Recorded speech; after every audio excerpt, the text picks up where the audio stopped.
औज़ुबिल्लाहि मिनश्शैतानिर्रजीम बिस्मिल्लाहिर्रहमानिर्रहीम अस्सलामु अलैकुम वरहमतुल्लाहि वबरकातुहू। मैं हूं आपका मेज़बान हकीम लियाकत अली खिची और आप देख रहे हैं हमारा यूट्यूब चैनल हर्बल वर्ल्ड। और मौजू है हमारा आज का तशख़ीस और तजवीज़। दोस्तों, कानून मुफ़रद अज़ा सीखने के लिए हमारा क्लास का सिलसिला जारी है। तो बहुत सारे नए अतिबाए कराम की ये ख्वाहिश थी और रिक्वेस्ट थी कि सर जी हम नया मतब शुरू कर रहे हैं, नया क्लिनिक शुरू कर रहे हैं, तो हम इलाज मुआलजा कैसे करें, तजवीज़ कैसे करें, तशख़ीस कैसे करें, मर्ज़ की पहचान कैसे करें और इलाज कैसे करें। हमें तो मुफ़रद तहरीकों की समझ नहीं आती, असाबी गुद्दी और असाबी उज़लाती में हम फ़र्क नहीं कर सकते, तो हम क्या करें, हमारे लिए कोई रास्ता निकालें। तो ये वीडियो उन नए अतिबाए कराम के लिए जो है वो बनाई जा रही है। अपने टॉपिक की तरफ बढ़ने से पहले आपसे गुजारिश है कि अगर आपने हमारा ये चैनल सब्सक्राइब नहीं किया तो जल्दी से इसे सब्सक्राइब कर दें और साथ लगे घंटी के बटन को भी दबा दें ताकि तिब सेहत के मौजू पर हर नई आने वाली वीडियो आपको सबसे पहले मिल सके। दोस्तों, इंतहाई मुख्तसर और इंतहाई आसान कुलिया आपको समझा देता हूँ, जिसके ऊपर आप तशख़ीस भी कर सकते हैं और इलाज की तजवीज़ भी कर सकते हैं बग़ैर किसी बहस व तमहीज़ में पड़े बगैर। बहस व तमहीज़ के लिए उम्र पड़ी है, रिसर्च के मौक़े हैं, आप देखें, आप उसको परखें, लेकिन मतलब के लिए ये जो असूल मैं आपको दे रहा हूँ ये बुनियादी बातें हैं। इनके ऊपर चलते हुए आप एक कामयाब इलाज मुआवजा कर सकते हैं। सबसे पहला मरहला आता है तशख़ीस का। इलाज मुआवजे में तशख़ीस रीढ़ की हड्डी की हैसियत रखती है और जिसे तशख़ीस नहीं आती वो उसके पास चाहे 200 साल 300 साल जदी पुश्ती मुजरब नुस्ख़ाजात हैं वो फजूल हैं। ठीक है जी, वो किसी हद तक काम करेंगे लेकिन जिन्हें मुजरब कहा जाता है उन पर वो काम नहीं करेंगे। हाँ, अगर आपकी तशख़ीस एक्यूरेट है तो आप कायनात में से कोई भी चीज़ दे देंगे तो अल्लाह ताला उस मरीज़ को शिफाए कामला आजिला अता फरमाएगा। ठीक है जी, तो चलते हैं अपने टॉपिक की तरफ। पहला मरहला है हमारा तशख़ीस का। देखें जी, कानून मुफ़रद आज़ा की ख़राबियों को सबब मर्ज़ मानकर असूल इलाज तशख़ीस करता है। कानून मुफ़रद आज़ा ये कहता है कि जिस मकाम पर तहरीक गैर तबई हो गई है वहाँ पर मर्ज़ है और उससे जो अगला उज़्व है जहाँ पर तस्कीन हो गई है, यानी तस्कीन के मकाम को तहरीक देना असूल इलाज है और जहाँ पर तहरीक गैर तबई है वो मकाम मर्ज़ है। ठीक है जी। अब जो मुफ़रद अज़ा हैं वो 3 हैं, दिल, दिमाग और जिगर। लेकिन यहाँ पर एक कन्फ्यूज़न पैदा होती है जी कि कैफियत भी 4 हैं, अरकान भी 4 हैं, अखलाक भी 4 हैं, तो फिर अज़ा 3 कैसे हो गए। मैं आपका ये कंसेप्ट दूर कर दूँ, क्लियर कर दूँ ताकि कोई चीज़ आपको परेशान न कर सके। कैफियत 4 हैं और कैफियत जब सूरत मादा इख्तियार करती हैं तो अरकान कहलाती हैं, अरकान से फिर मिजाज बनते हैं, मिजाज से अखलाक और अखलाक से फिर अज़ा बनते हैं। ठीक है जी, कैफियत 4 हैं तो अज़ा 3 क्यों हैं। सबसे पहले तख्लीक इंसान पर गौर करें कि अल्लाह ताला ने इंसान को बेजान मिट्टी से पैदा किया। ठीक है जी, और उसमें दूसरी चीज़ पानी है, तीसरी चीज़ हवा है और चौथी चीज़ आग है, यानी इसको हम रूह कह सकते हैं। ठीक है जी। हम अमराज की जो तशख़ीस करते हैं ना जी, हमारा पैरामीटर नब्ज़ है, हम नब्ज़ से अमराज की तशख़ीस करते हैं। ठीक है, और दूसरा हमारा जो पैरामीटर है वो कारूरा है यानी पेशाब है। अब नब्ज़ हमें क्या बताती है। नब्ज़ सबसे पहले, यानी हम जिस मरीज़ की नब्ज़ देख रहे हैं वो सबसे पहले हमें ये बताती है कि ये मरीज़ जिंदा है या मुर्दा है। आपको इस तरफ या इस तरफ एक नक्शा नज़र आ रहा होगा जिसे आपने अच्छी तरह समझना है। यानी हम तशख़ीस नब्ज़ से करते हैं तो नब्ज़ सबसे पहले मरहले में, यानी अमराज बताने से पहले नब्ज़ ये बताती है कि जिस मरीज की आप नब्ज़ देख रहे हैं वो जिंदा है या मुर्दा है। अगर तो वो मुर्दा है तो नब्ज़ सिर्फ ये बताकर कि ये मरीज मर चुका है उसका सफर रुक जाता है, आगे वो मुर्दा शख्स में दिल दिमाग जिगर के हालात नब्ज़ नहीं बताती। ठीक है, ये नब्ज़ का एक हो गया। दूसरी चीज है कि अगर वो मरीज जिंदा है तो फिर नब्ज़ हमें ये बताती है कि इसके दिल की क्या हालत है, इसकी जिगर की क्या हालत है और इसके दिमाग की क्या हालत है। ठीक है, तो ये हमारे पास 4 नब्ज़ें आ गई। ठीक है जी, एक नब्ज़ ये जिसने हमें ये बताया कि आपका मरीज जिंदा है या मुर्दा है। अगर मुर्दा है तो नब्ज़ रुक गई, ये एक सूरत हो गई। और बाकी जो 3 सूरतें हैं कि अगर मरीज जिंदा है तो उसकी 3 सूरतें नब्ज़ हमें बताती है, दिल के अमराज, जिगर के अमराज और दिमाग के अमराज। यानी हमारे जिस्म में अमराज सिर्फ 3 हैं, दिमागी अमराज, कल्बी अमराज और जिगर के अमराज। ठीक है जी। अच्छा, अब एक मकाम पर नब्ज़ ने हमें यह बताया कि आपका मरीज मर चुका है, नब्ज़ रुक गई, आगे अंधेरा है, कोई चीज नहीं। ठीक है, यानी जिस्म जो बेजान मट्टी से बना था जब बेजान होता है तो फिर नब्ज़ कुछ नहीं बताती, सिर्फ ये बता देती है जी कि मरीज मर चुका है। अच्छा, आगे हमने जो अमराज की तशखीस करनी है वो है दिल, दिमाग और जिगर। अच्छा, दिल जो है, दिमाग है और जिगर है, अब हमने इन अमराज की तशखीस करनी है। अब इनकी कैफियत जो हैं, हवा की कैफियत देखें कि हवा हमेशा पस्ती से बुलंदी की तरफ जाती है और फिजा में रहना पसंद करती है और खुश्की पैदा करती है। तो जो हवा वाली नब्ज़ होगी वो जैसे ही आप ऊपर हाथ रखेंगे ये सबसे ऊपर महसूस होगी। ठीक है जी, जिस तरह हवा ऊपर रहती है तो जो हवा वाले अमराज हैं, ठीक है, वो हवा वाली नब्ज़ सबसे ऊपर आपको मिलेगी। अब हवा क्योंकि खुश्की पैदा करती है तो जो हवा वाली नब्ज़ होगी उसका जो कारूरा होगा, क्योंकि ये हवा खुश्की पैदा करती है, तो हवा वाली नब्ज़ का जो मरीज होगा उसका कारूरा इंतहाई कम होगा और रंगत में स्याही माइल या सुर्खी माइल होगा। ठीक है जी।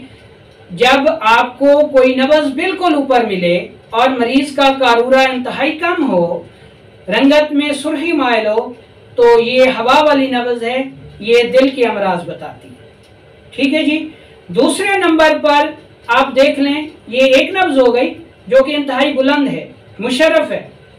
दूसरी नब्ज़ वो है, इसको हम कहते हैं पानी वाली नब्ज़, यानी ये कैफियत पानी की है।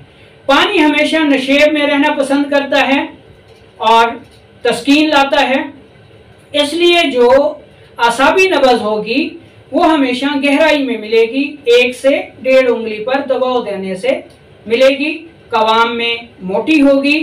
और चूंकि पानी रतूबात है और जब पानी वाली नब्ज़ तेज़ होगी तो जिसमें रतूबात होंगी और रतूबात का जो अखराज होता है वो ज़्यादा होता है, इसलिए आसाबी नब्ज़ वाले मरीज़ को पेशाब ज़्यादा आता है, रतूबात का अखराज ज़्यादा होता है। तो ये आपको मालूम हो गया कि ये पानी वाले अमराज हैं। ठीक है, दिमाग और आसाब के अमराज हो गए। अब 2 नब्ज़ों की हमने पहचान कर ली, आपने भी 2 नब्ज़ों की पहचान कर ली। हवा वाली नब्ज़ बिल्कुल ऊपर, पानी वाली नब्ज़ बिल्कुल नीचे। जब आप हवा और पानी वाली नब्ज़ की परख कर लेंगे, पहचान कर लेंगे, एक्सपर्ट हो जाएंगे, तो जो आग वाली नब्ज़ है वो आपको ऑटोमेटिकली आ जाएगी, क्योंकि आग को अल्लाह ताला ने हवा और पानी के दरमियान कैद कर रखा है, वरना ये हवा तो सारी कायनात को जला देती। इसलिए आपने हवा वाली नब्ज़ की पहचान करनी है और पानी वाली नब्ज़ की पहचान करनी है, तो जो आग वाली नब्ज़ है वो आपको खुद आ जाएगी। यानी जो नब्ज़ बुलंद भी नहीं है, पस्त भी नहीं है, तो ऑटोमेटिकली वो आग वाली नब्ज है, वो दरमियान में मिलेगी, होती नब्ज होगी। और इसका जो कारूरा होगा वो आग की तरह जर्दी माइल होगा और कतरा कतरा जलन के साथ आएगा। ये हो गई आपकी तशखीस। इसको आपने तशखीस कर लेना है। यानी जो मट्टी वाली नब्ज होगी वो सिर्फ ये बताकर खामोश हो जाएगी कि आपका मरीज मर चुका है। आगे अगर मरीज जिंदा है तो फिर वो पानी वाले अमराज भी बताएगी नब्ज, हवा वाले अमराज भी बताएगी और आग वाले अमराज भी बताएगी। ठीक है, उनकी पहचान हमने बता दी। ये आपको इस तरफ या इस तरफ नक्शा नजर आएगा, उस पर यह तफसील दी गई है। अच्छा, अब आपको आसाबी गुद्दी या आसाबी उजलाती यानी मुफरद तहरीकों की समझ नहीं आती, आप इसको छोड़ दें, आप इसका मुताला जारी रखें। फौरी तौर पर सिर्फ आपने आसाबी नब्ज की पहचान करनी है, यानी पानी वाली नब्ज की, हवा वाली नब्ज की और आग वाली नब्ज की। अगर तो नब्ज पानी वाली है यानी आसाबी नब्ज है, ठीक है, तो इसका आपने कैसे इलाज करना है? आपने मरीज को सारी आसाबी ग़िज़ाएं बंद करा देनी है और आसाब से जो अगला उज़्व है वो है उज़लात। यानी अगर आसाब में तहरीक है तो उज़लात में तस्कीन होगी और गुदद में तहलील होगी। आपने आसाब को मकाम मर्ज समझना है और उज़लात के मकाम पर तस्कीन है, तस्कीन के मकाम को आपने तहरीक देनी है, तो आपका मरीज ठीक हो जाएगा। इस मकसद के लिए आपके पास आमला, हलीला स्याबरियाँ और गंधक आमला साग तीनों बराबर वजन लेकर इंतहाई बारीक पाउडर कर लें। तो ये नुस्खा है और मुजर्रब नुस्खा है आसाबी अमराज के लिए, बेअंतहा मुफीद है। तमाम किस्म के आसाबी अमराज की ये शाफी दवा है। इसके अलावा भी आप कई नुस्खे खुद तरतीब दे सकती हैं। अब आ गई दूसरी नब्ज यानी हवा वाली नब्ज। अब जो हवा वाली नब्ज है ये हाथ रखते ही बिल्कुल ऊपर मालूम होती है, बुलंद होती है, सख्त होती है। ठीक है जी। और चूंकि हवा खुश्की पैदा करती है तो हवा वाले मरीज का जो कारूरा होता है वो मिकदार में कम हो जाता है, गैस और कब्ज होती है, ये इसकी अलामात हो गई। ठीक है जी। अच्छा, आपने नब्ज से तशखीस कर ली कि हवा वाली नब्ज है, बिल्कुल ऊपर है, तो ये हवा वाले अमराज हैं। अब इसका आपने इलाज कैसे करना है? जब हवा वाली नब्ज होगी तो उज़लात में तहरीक होगी, उज़लात में सोजिश होगी और जिगर व गुदद में तस्कीन होगी और आसाब में तहलील होगी। अब हमने तस्कीन वाले मकाम को तहरीक देना है तो हम हर किस्म की सफरावी अद्वियात इस्तेमाल करेंगे। इसके लिए एक बेहतरीन नुस्खा आपको दिया जा रहा है। अजवैन देसी है, नमक सफ़ेद है और गंधक आमला सार है। तीनों बराबर वजन लेकर साफ सुथरा करके इंतहाई बारीक पाउडर कर लें और 500 मिलीग्राम से 1 ग्राम तक सुबह दोपहर शाम दें, तो हवा वाले अमराज, उज़लाती अमराज दूर हो जाएंगे। इसके अलावा और भी बहुत सारे नुस्खाजात आप गुदी मिजाज में, सफरावी मिजाज में खुद भी तरतीब दे सकते हैं, जैसा कि 4 मुलयन है, दवाए सबज है, त्रियाक मैदावामा है। तो ये मुजर्रबात हैं, इनको आप समझ कर दे सकते हैं। अब आ गई जनाब तीसरी नब्ज, आग वाली नब्ज। जब आपने हवा वाली नब्ज की भी आपको एक्यूरेट पहचान होगी, पानी वाली नब्ज की भी एक्यूरेट पहचान होगी, तो गुदी नब्ज, आग वाली नब्ज की पहचान खुद ब खुद आ जाएगी। ठीक है। जो आग वाली नब्ज होती है, आग की रंगत चूंकि जर्द सुर्खी माइल होती है, तो इस मरीज का जो कारूरा होता है वो भी जर्दी माइल होता है और मिकदार में कम आता है और जलन के साथ आता है। ठीक है, क्योंकि जहाँ पे आग होगी तो वो भी रतूबात को जला देती है, जिसकी वजह से जलन शुरू हो जाती है। ये इसकी पहचान हो गई। और आग वाली नब्ज आपको हवा और पानी के दरमियान मिलेगी। बहुत आसान तशखीस है। अब इसका इलाज कैसे करना है? तो इसके इलाज के लिए भी आपको एक नुस्खा बताया जा रहा है। मुलट्ठी 8 तोले, सुहागा बरियां 8 तोले और गंधक आमला सार 8 तोले, तीनों को साफ सुथरा करके इंतहाई बारीक पाउडर कर लें और 1 से 2 ग्राम सुबह दोपहर शाम दें। इसके अलावा भी और बहुत सारे आसाबी मिजाज के नुस्खाजात जो हैं वो गुद्दी सोजिश को दूर करने के लिए आप दे सकते हैं। तो इंशाल्लाह आपका मरीज़ ठीक हो जाएगा। अगर आप ये 3 नुस्खे ही बना के रख लें और आपको तशखीस में महारत हासिल हो जाएगी इंशाल्लाह, तो आप इंतहाई मुख्तसर अद्वियात के साथ कामयाब इलाज मुआलजा कर सकते हैं। इसके मुतल्लिका बहुत सारे और नुस्खे भी आप बना सकते हैं और इन नुस्खाजात को भी आप दूसरी शक्ल में तरतीब दे सकते हैं। फ़र्ज़ करें कि ये जो तीनों नुस्खे बताए गए हैं, इनका एक हिस्सा 8 हिस्सा पेट्रोलियम जेली में मिलाएंगे तो ये मरहम बन जाएगी, ये हर मिजाज में बन जाएगी। इन जो नुस्खे बताए गए हैं इनमें से किसी भी नुस्खे का एक हिस्सा आप लेंगे सफूफ और उसको 9 हिस्से मुतलका रोगन में मिलाएंगे तो ये रोगनियात बन जाएंगे। इसी तरह शहद में मिलाएंगे तो माजून बन जाएगी। तो आप इन तीनों नुस्खाजात को माजून भी बना सकते हैं, जवारिश भी बना सकते हैं, रोगनियात भी बना सकते हैं और मरहम भी बना सकते हैं। तो उम्मीद है कि इंशाल्लाह आपको ये वीडियो पसंद आई होगी और आपके मतलब शुरू करने की बहुत सारी रिक्वायरमेंट